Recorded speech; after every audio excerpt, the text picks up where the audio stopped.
Baga Mamokgatiti wa lewa, tshwene ke naiwa mmele, makopong ke naiwe, ke sirelediwa ke seriba. Tshwenefadi ya masimo, go eta tshwenega dipele.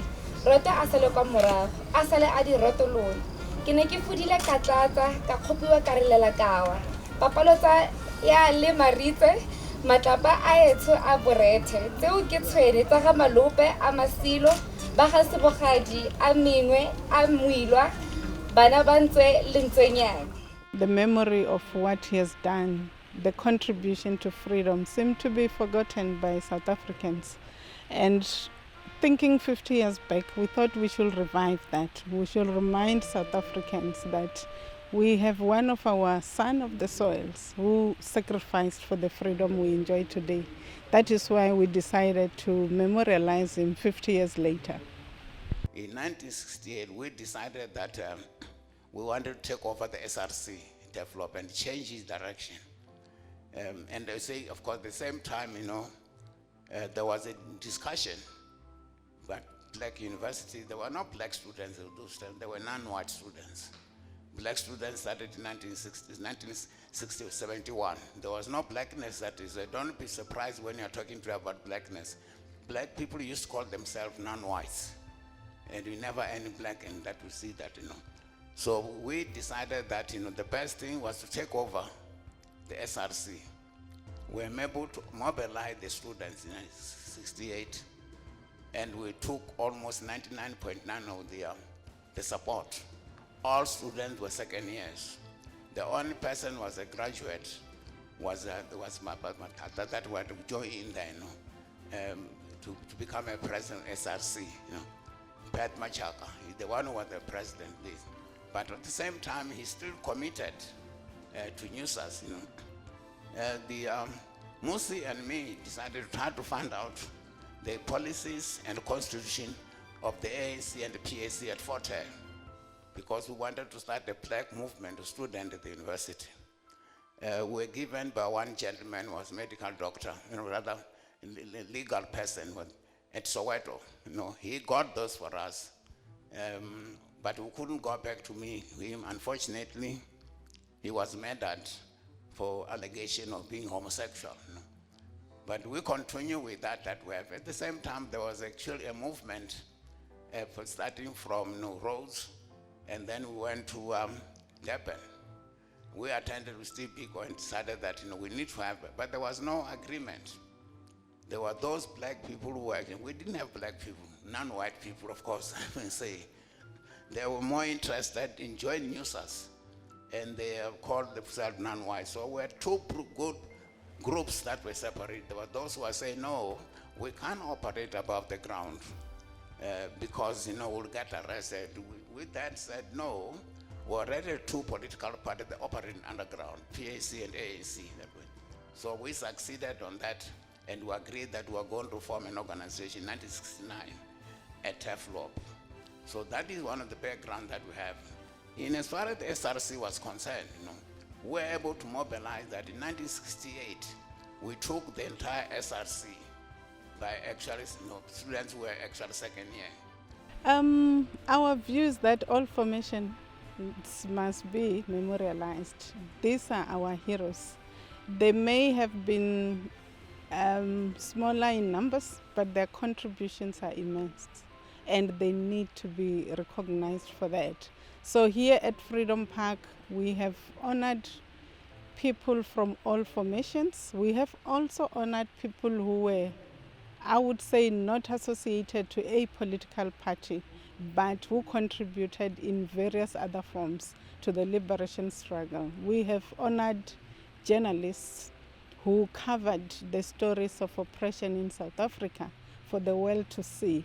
We have covered musicians and authors and veterans from across the former liberation movements. So we believe in telling an inclusive South African history.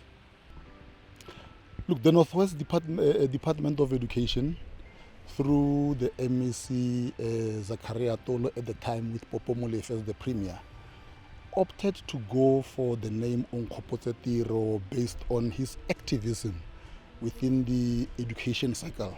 You would remember that he was a student at the University of Limpopo, and as a teacher, because he was a qualified teacher, one of the reasons why they had to name the school Onkgopotse Tiro within the locality of Lehurutsi next to Dinokana, it was proper that within the debates within government that it did finally be named after him.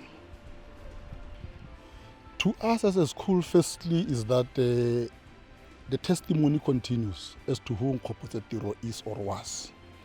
It also serves as a wake-up call to us as young teachers, young principals, to be able to know what Onkgopotse Tiro stood for. But most importantly is how do we advance education transformation within the very same context of how Onkgopotse Tiro viewed education as a commodity, as other people would say. It is our belief that as a school, because we are also teaching learners, part of it is to ensure that teaching takes place and learners are also able to know who Onkgopotse Tiro is. And therefore the legacy continues over and above the testimony of who Onkgopotse Tiro was. It then comes also as a way of making sure that learners and South Africans in particular know who Onkgopotse Tiro is. Remember that our heroes, most of them have not been celebrated. And Onkgopotse Tiro is one who, in this instance, at no stage has he been given that platform, and for Freedom Park to be able to give him that kind of a platform as a national obligation, it says the recognition is now finally here in South Africa. I think the best way to celebrate Tiro's memory is to ensure that that which he died for is realized. Because he didn't want much, he needed nothing for himself. Remember, he himself had said, there is no struggle without casualties, and he became a casualty of that struggle, because he wanted freedom for his people, he wanted liberation for his people, he wanted to ensure that the dignity and humanity of his people, particularly black people, was restored. And there is no best way to do it if you do not do it through ensuring that the land returned to the people and people have access to the land. Because the dignity and culture of the people, the history of the people is anchored on the land.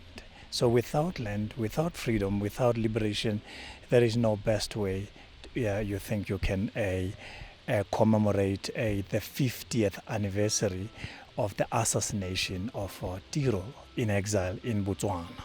Me and Comrade Libon here, we were actually with him at the University of Limpopo. I was in the SRC then when he was expelled, and we were the ones who went around campaigning for the students to reject the expulsion. But today one feels very happy that Freedom Park has finally recognized Abram Tiro. Remember, he was the first person in this country to have been parcel bombed. Right? The others came later. To honor him in this respect, it symbolizes the reality of the struggle that was happening then. And also it symbolizes for us, as you see us here, from the Black Consciousness Movement, it symbolizes real politics, to say here are people who actually ignited our country to stand again after the banning of the PAC and the ANC. We are the people who then committed ourselves never to allow the regime to continue on the same path that it was continuing. And that is why, for all intents and purposes, today one is very happy that we are here and Tiro is being honored. And I suppose they will do that every year as a symbol of the liberation that he fought for. Tiro gave to the students from in Whitty College when he was talking about why Black 11 was losing every time when they played against the white side, white 11. And Tiro says, no, it's not that black footballers wouldn't play better than Makgoa, but is that Makgoa understood the psyche of black people. All what they needed to do, they say, pass, and Jomo would be very confused. They will take the ball, and he made those. So it was a very fond moment. It was a simple moment, but I think it captured the whole issue, black consciousness, to free ourselves from the stereotypes that have been imposed on us. Of course, on a serious note, you have to ask yourself a question that there was the PAC outside with a commander-in-chief.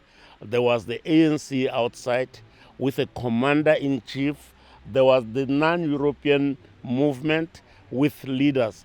And you'll always sit and say, why is it that the regime chose a student or a young person who didn't have any army? Why it was Tiro that they targeted actually and killed? Comrade Neff has already pointed out that prior to the murder or assassination of Tiro, nobody had been blown by a parcel bomb.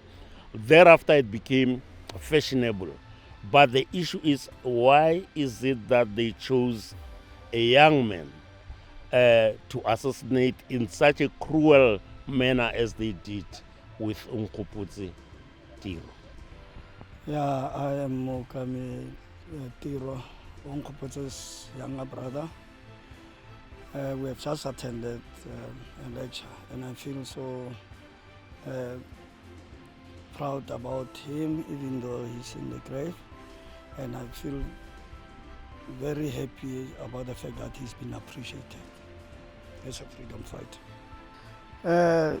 I normally say he has been a brother, and to me, not just a brother, escalating to a father. He has been very, very supportive to the whole family, and he's the one who actually was the mentor of the family. That's why I always look up to him, even though he's gone, because he used to give us an inspiration and hope that one day we will be us. It was on a Friday, riding a new bicycle that he had bought me. Even though he was in Botswana, he sent the money, and my mother bought me a bicycle, and I was riding a bicycle. But I could see that there is something wrong, because my uncle, who is also gone by now, visited us unexpectedly, only to find that he's bringing the terrible news. Then, you know, it was like a black cloud falling on us. It did affect us, but the one who was affected a lot is my mother. She never took it. She lived for some time, but once she would mention Onkgopotse's name, she would cry. But to us, it was a day of disaster, even to hear about my brother's death or my brother's assassination. 1969, I actually campaigned for the president of the ANC. I didn't know Tiro, no. But there was this chap who didn't know, who was campaigning for me. So one day he came to my office that was campaigning for me. It was Tiro. I sat down with him, and he gave me his history, that he passed matric. But at home, they could not afford to pay me. So I went and worked in the mines.